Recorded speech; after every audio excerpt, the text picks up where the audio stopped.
If you've ever been to a museum, you'll know that they usually contain glass cases displaying different objects from different time periods.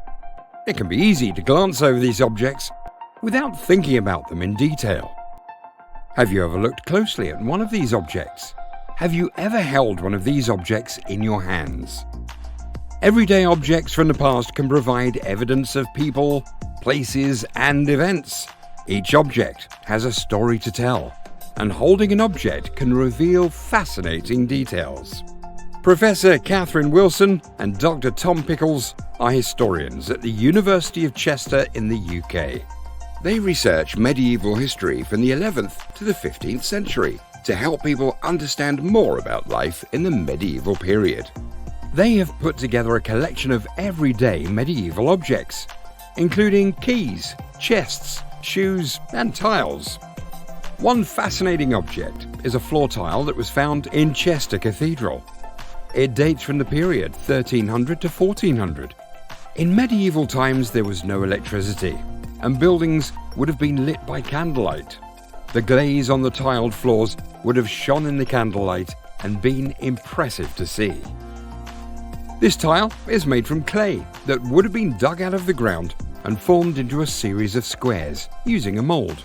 The glaze on top would have been made by a thin solution of clay mixed with water and coloured with natural ingredients.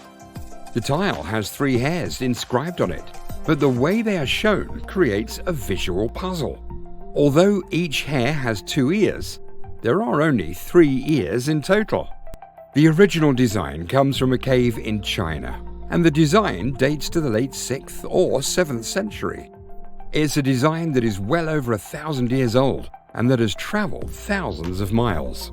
The fact the design is on a 14th century tile in Chester shows how ideas, as well as objects, travelled across borders and time periods. Imagining this tile as part of a larger floor makes us think about the people who walked over it. Who were they? What were their lives like?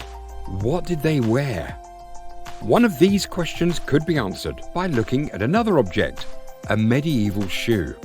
This leather shoe dates back to the 13th to 15th century. Organic materials, such as leather and wood, don't survive often, but this shoe did because it was found in a waterlogged area, which used to be the city ditch. This was just one of many shoes found there, all different shapes and sizes.